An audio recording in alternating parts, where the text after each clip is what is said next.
than most of the characters that I play, who tend to be very selfish or self-centered or self-obsessed in some way, particularly Mr. Bean. What if I told you that the man who made you laugh without saying a word was hiding a secret so painful that it shaped everything you've ever seen him do?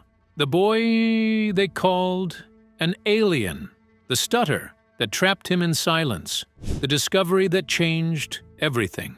Rowan Atkinson, the name behind Mr. Bean, has spent 45 years making the world laugh.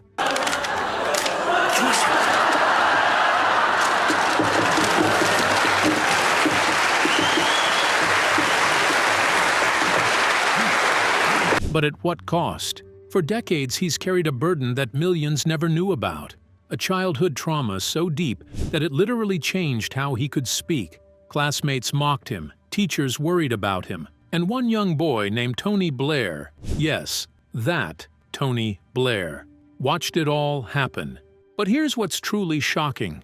Rowan discovered something extraordinary about his condition, something that would transform a struggling, stuttering child into one of the most beloved comedians on Earth. And now, at 70 years old, he's finally ready to reveal what we all suspected: the truth about Mr. Bean, the exhaustion, the depression, the feeling of being a fraud. Are you ready to discover what really happened? The boy they called an alien. January 6th, 1955, a small town in County Durham, England. A baby boy enters the world, the youngest of 4 brothers in a quiet farming family. But something tragic had already cast a shadow over this family. The eldest brother, Paul, had died as an infant, just gone. Before Rowan could even form memories, loss was already part of his story. Growing up on that farm, young Rowan lived a disciplined, isolated life. Can you imagine it? The endless quiet, the routine, the stillness. Who could have predicted that this silent child would one day become famous for the loudest, silliest characters imaginable? But then, at age 5, everything changed. The stutter arrived. Not just any stutter, a severe, debilitating speech impediment that made every word feel like climbing a mountain. Every sentence became a battle. Every conversation, torture. Picture this. You're 5 years old. You know what you want to say. The words are right there in your mind. But your mouth won't cooperate. Your classmates are staring, waiting. Some are already starting to snicker. That was Rowan's daily reality at Durham Choristers' School. Canon John Grove, who worked there, would later describe young Rowan as painfully shy, with a rubbery face and a serious speech problem. But it gets worse. His classmates didn't just notice his stutter. They looked at his unusual features, that elastic face that would one day make millions laugh, and they called him something cruel. An alien. Let that sink in for a moment. Children can be ruthless, can't they? They see someone different, someone struggling, and instead of compassion, they attack. He looks like an alien. Listen to him trying to talk. What's wrong with his face? Day after day, week after week, year after year. Rowan spent most of his time alone, isolated, trapped inside his own head with words that wouldn't come out. And here's something that makes his story even more surreal. One of his classmates was a boy named Tony Blair. Yes, the future Prime Minister of the United Kingdom. Tony was 2 years younger, but he remembered. Years later, he would recall how brutal the bullying was, how tough things were for Rowan.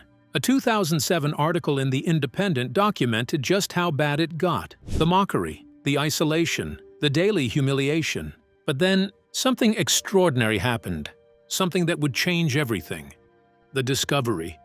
Imagine being trapped in a prison of your own voice. Every day, you struggle to communicate. Teachers call on you and you freeze. Kids laugh. You start to believe maybe they're right. Maybe there is something wrong with you. Now imagine discovering the key to escape that prison. That's exactly what happened to Rowan Atkinson. When he stepped on stage, when he performed, when he became someone else, his stutter disappeared completely. Vanished. Gone. As if it never existed. Think about how remarkable that is. The words that wouldn't come as Rowan flowed effortlessly as a character. The prison door swung open, but only when he wore a mask. His teacher, Chris Robson, witnessed this transformation firsthand. He said something profound. Rowan didn't stand out in class. He was quiet, struggling, unremarkable. But the moment he stepped on stage, he became a completely different person. This wasn't just about finding confidence. This was survival. This was a young boy discovering that he could only find his voice by losing himself in someone else. Can you imagine the psychological complexity of that? To only feel free when you're not being yourself? But here's what's fascinating and heartbreaking. That painful part of his childhood, the trauma that isolated him, the stutter that made him suffer, it became the key to his gift. Despite everything, Rowan excelled academically. Brilliant, actually. He got top grades in Science A-levels and earned a spot at Newcastle University in 1973, at just 18 years old. Everyone assumed his future was set: electrical and electronic engineering. A scientist, an engineer, not a comedian. He graduated in 1975 at age 20 and followed in his father's footsteps to Queen's College, Oxford, for a master's degree. His MSc focused on something incredibly complex: self-tuning control systems. He even started a PhD, but something was pulling him in a different direction. The stage was calling, that place where his stutter disappeared, that space where he could finally breathe. The transformation begins. Oxford University, 1975. While other engineering students buried themselves in equations and circuit boards, Rowan Atkinson was living a double life. By day, the serious engineering student working on complex technical systems. By night, a performer in the drama club and a comedy review group called the ETC. And that's where fate intervened. Picture this scene. Early 1976. A rehearsal room. A young writer named Richard Curtis walks in and notices a quiet, funny-looking guy standing in the corner. That writer was Richard Curtis, who would go on to create 4 weddings and a funeral, Notting Hill and Love, actually. But at that moment, he was just a student who was about to witness something extraordinary. When Rowan finally performed, If I'm anything, and it seemed to be a pointless thing to do Richard was blown away. There was a sketch about driving, another where Rowan mimed while speaking simultaneously, something that sounds simple but requires incredible skill. Richard called it pure genius. Think about that. A kid who couldn't speak without stuttering was now performing comedy that left people speechless. August 1976. The Edinburgh Festival Fringe. Rowan's first performance for a big national audience. This was it. The moment where everything could either launch forward or come crashing down. The show was a success. Suddenly, Rowan wasn't just an engineer who did comedy on the side. He was a performer, a comedian, an artist. But the path ahead wasn't smooth. Far from it. The dark years. Here's what they don't tell you about success. Before it arrives, there's often a period of crushing rejection that breaks most people. Between 1978 and 1979, Rowan hit that wall. The BBC rejected him. Again, and again, and again. They didn't understand his comedy. They didn't see what Richard Curtis saw. They looked at this awkward man with the rubbery face and the unusual style and said, "No thanks." Rowan fell into depression. Can you blame him? He'd discovered this incredible gift, this ability to transform through performance, and the gatekeepers were slamming doors in his face. His stutter got worse during interviews and auditions. The anxiety triggered it. The rejection fed it. It became a vicious cycle. At one point, he seriously considered quitting comedy entirely and returning to engineering, back to the safe path, back to what made sense. But then he remembered something crucial. When he played a character, the stutter vanished. He didn't need to speak perfectly as himself. He could let the characters do the talking. That realization, that acceptance, gave him power. In 1979, he created a radio show called The Atkinson People for BBC Radio 3. He played multiple fictional characters, Sir Corin Mason, a French philosopher named Georges Dupont, and others. Richard Curtis helped write it. Griff Rhys-Jones produced it. But here's the cruel irony. It was funny. It was smart. It was technically brilliant. Which is a little bit more impressive than just coming back 5 minutes later in this comic relief in need program. Recorded in stereo, like The Hitchhiker's Guide to the Galaxy. And almost nobody heard it. The BBC aired it in a time slot that wasn't made for comedy. Critics saw his talent, but the audience never materialized. Another rejection, another failure. By this point, many people would have given up. The universe seemed to be sending a clear message. This isn't for you. But Rowan kept going. He kept working with old Oxford friends like Angus Dayton. They performed together on radio. Angus played the straight man, which helped Rowan's wild characters shine. And then, 1979 brought another chance at the Edinburgh Fringe Festival. Rowan was now 24. People saw him helping build the stage, clearing rubble at the new Wireworks Theatre. He was literally laying the groundwork for his own performance. His show was mostly silent, like an old Buster Keaton film. Some people didn't get it. Some actually walked out. But others saw something special. They saw a man who could use his face and body in ways few comedians ever could. That performance connected him with the right people in the industry, the people who could open doors. The breakthrough. October 16, 1979, a date that would change British comedy forever. The BBC finally gave Rowan a chance on a new comedy show, not the 9 o'clock news. This was it, the big break, the moment he'd been working toward. And it was a disaster. Less than 1 million viewers tuned in. Critics absolutely hated it. Some called it offensive and said it should never have been on television. Mel Smith, who would become Rowan's close co-star, called it the worst half hour of TV I had ever seen. Can you imagine? Your big break? And this is the response? But here's where the story takes an unexpected turn. The BBC controller liked it. Against all logic, against the terrible reviews and poor ratings, he ordered another series immediately. That decision saved the show. And it made Not the 9 O'Clock News one of the most important British comedy shows ever. Rowan worked alongside Pamela Stephenson, Mel Smith, and Griff Rhys-Jones. They all became stars together. 30 years in a plastic cupboard, you, Chief? Well, I'd like one of these, please. But behind the scenes, tensions were building. After just one series, Chris Langham was fired in 1980. Rowan didn't agree. He tried to convince producers to keep Chris, showing incredible loyalty, but Chris was still removed. The fallout was so bitter that Chris refused to speak to any of them for years. Then the BBC started cutting the budget, drastically.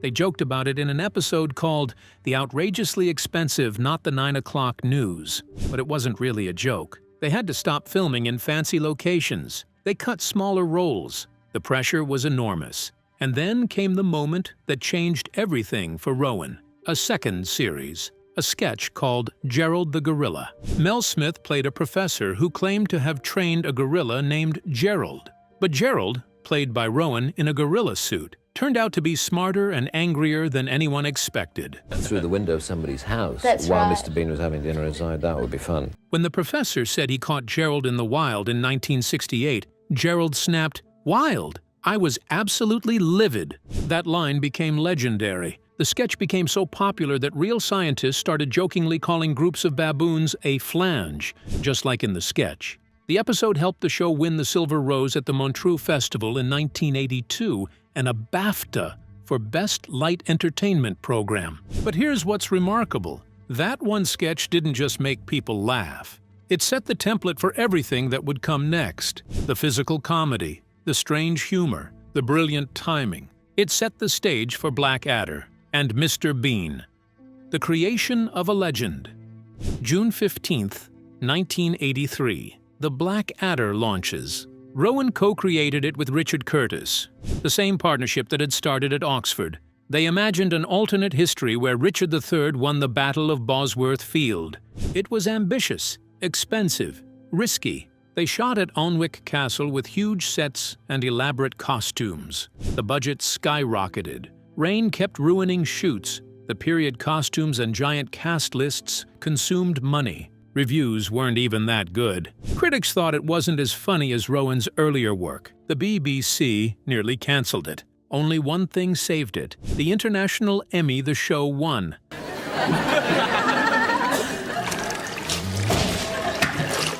That award gave the BBC just enough confidence to try again. But this time, they imposed strict changes. No more castles, no more big sets. Smaller, cheaper, sharper. That limitation completely transformed the show. Blackadder 2 premiered and everything was different. Ben Elton joined as co-writer, bringing faster jokes and tighter stories. Miranda Richardson played Queenie, squeaky and hilarious. Tom Baker appeared as Captain Redbeard Rum. And most importantly, Rowan's character evolved. Edmund became sarcastic and clever. Baldric transformed from smart to the lovable idiot fans adored. Some fans were upset at first, but over time, public opinion shifted. People realized this version was even better. Then came 1989 and Blackadder Goes Forth, set in the trenches of World War I. This was different. It was funny, yes, but also deeply serious. It showed the pointlessness of war without losing its humor. People worried that making jokes about World War I might be disrespectful, but it wasn't. It was powerful. The final scene, where the soldiers charge into no man's land in slow motion, became one of the most emotional endings in television history. The show won Best Comedy Series at the 1990 BAFTAs. Rowan won Best Light Entertainment Performance. In 2004, it was voted second in a BBC poll for Britain's best sitcom with over 282,000 votes. Behind the scenes, Rowan later said this was the least stressful project of his career. Why? Because the pressure wasn't just on him. Everyone carried it together. But then came the character that would define him forever and destroy him. Mr. Bean, The Gift and the Curse. January 1st, 1990. The first episode of Mr. Bean aired. 13.45 million people watched. Rowan had created the character years earlier while studying at Oxford, a strange, childlike man who barely spoke and communicated through physical comedy. It was perfect for global audiences. No language barriers, no cultural confusion, just pure visual comedy. The show was sold to 245 countries. One episode, The Trouble with Mr. Bean, was watched by 18.74 million people. Mr. Bean became one of the most popular comedy shows in the world. But here's what nobody knew. Behind all that laughter was something much darker. Rowan was suffering. In interviews years later, he would admit something shocking. He didn't enjoy playing Mr. Bean. Let me repeat that. The character that made him famous, that brought joy to hundreds of millions of people. He hated performing it. It was stressful, draining, exhausting. He said the responsibility felt heavy and that he often looked forward to filming ending. Think about that.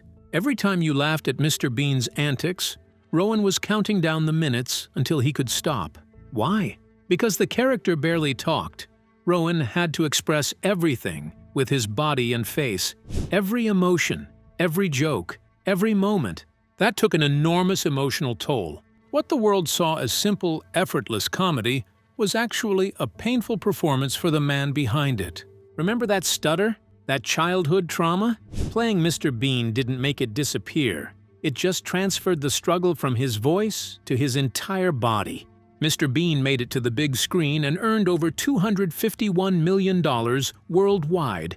It broke opening records in Australia, $3.1 million, the UK, $2.5 million, and Germany, success, global triumph, financial security, and Rowan was miserable. In 2002, he found a solution. He started Mr. Bean, the animated series. The show had 52 episodes and ran until 2004.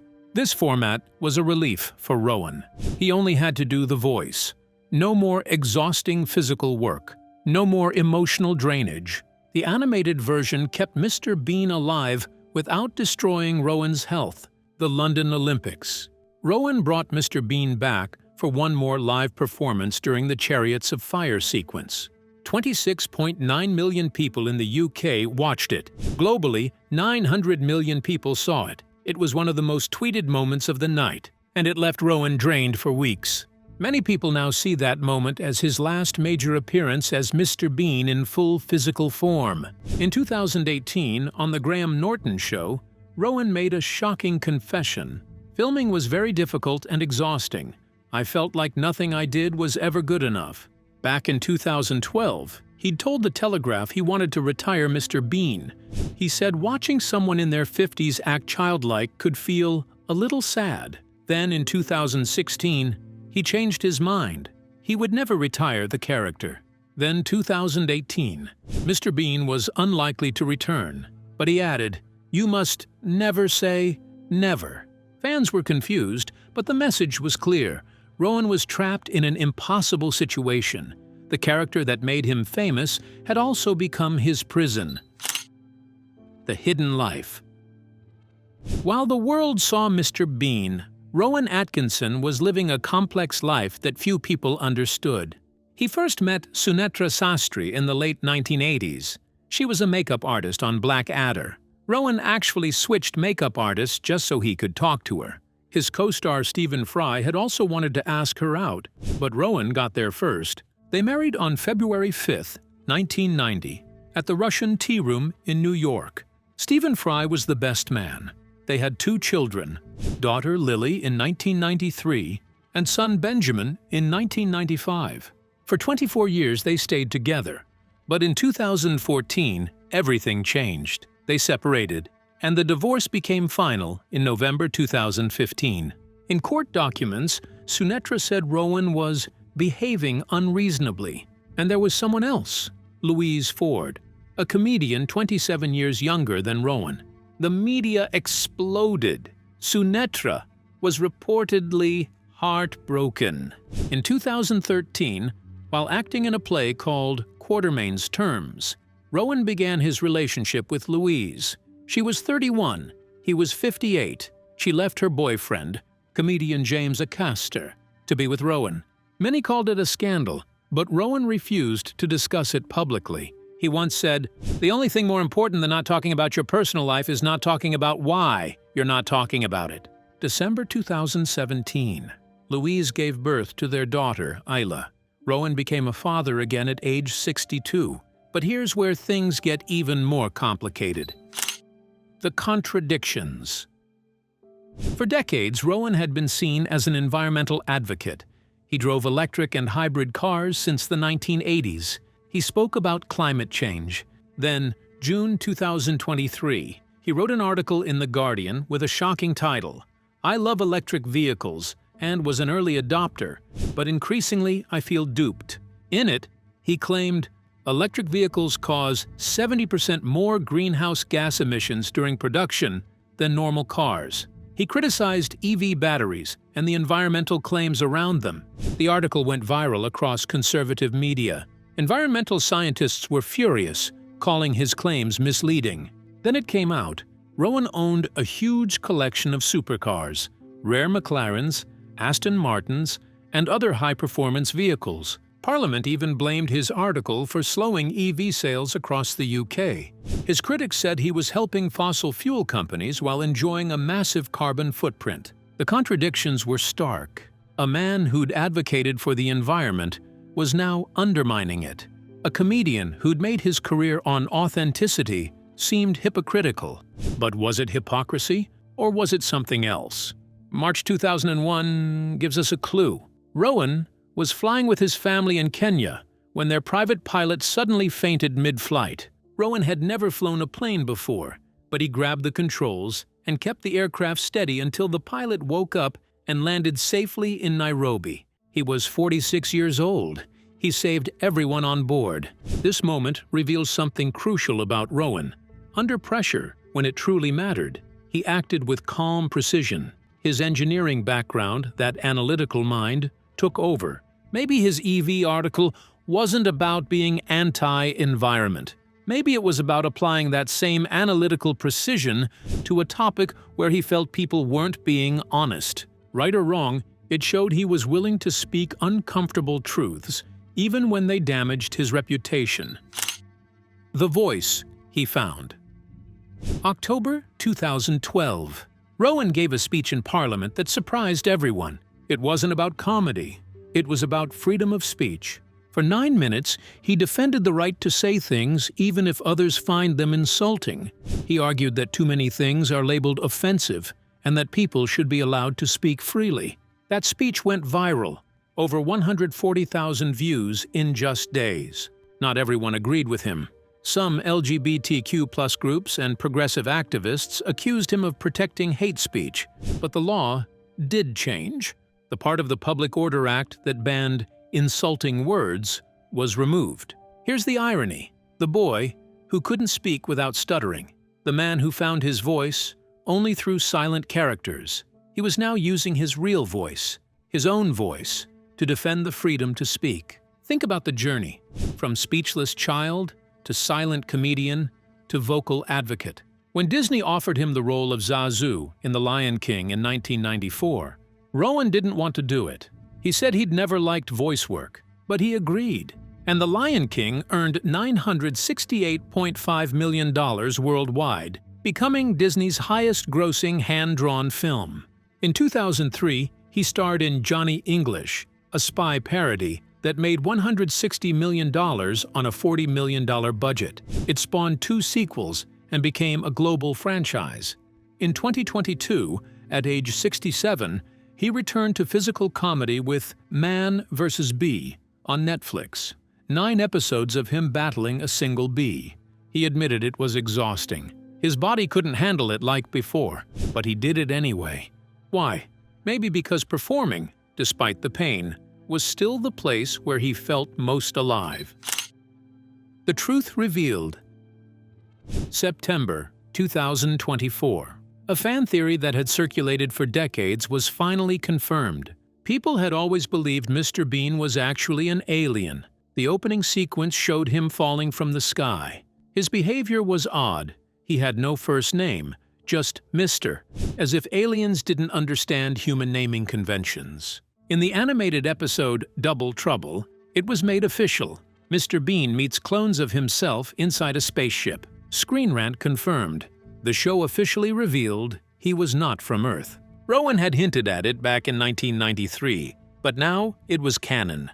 Think about what this means.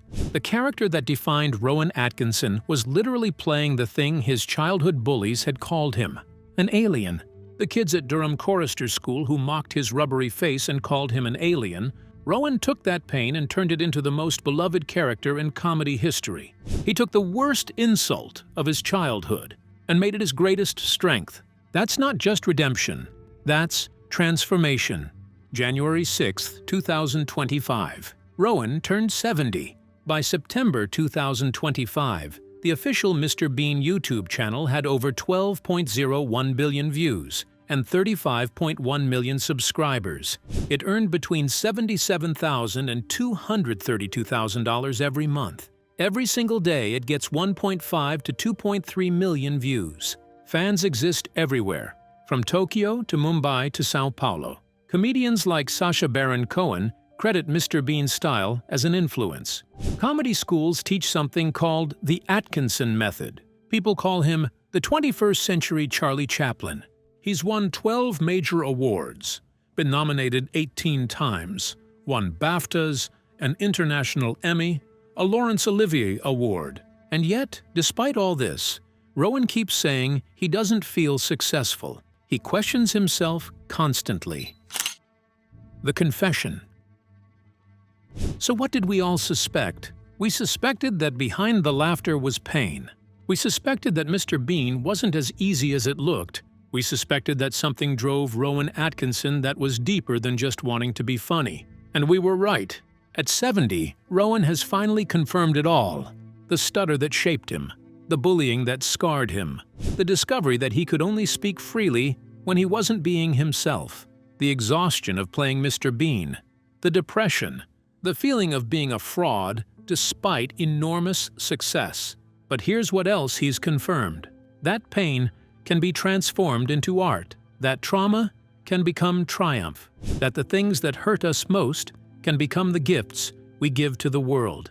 Rowan Atkinson took everything that made him different, his strange face, his speech impediment, his awkwardness, and turned it into comedy that transcends language, culture, and time. He made billions of people laugh by playing a character his bullies invented. He found freedom in performance, even though performance exhausted him. He became the voice for free speech despite decades of struggling to speak at all. The boy who couldn't talk became the silent comedian who said everything.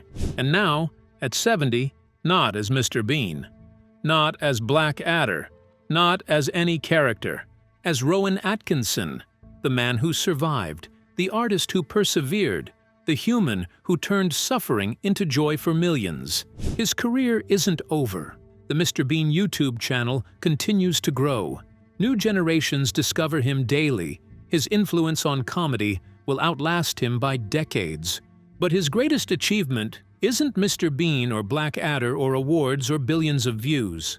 It's this: he showed us that our deepest wounds can become our greatest gifts, that the things that make us different can make us extraordinary, that sometimes you have to lose yourself to find yourself, and that a boy called an alien can grow up to make the whole world feel a little more human. What do you think made Rowan Atkinson keep going despite all the rejection and pain? He's using his real voice to tell his story, not as Mr. Bean, not as Black Adder. What would you have done in his situation? Let us know in the comments below. And if this story moved you, hit that like button and subscribe, because there are more untold stories like this waiting to be revealed. The silent comedian has finally spoken, and his story is more powerful than any character he ever played.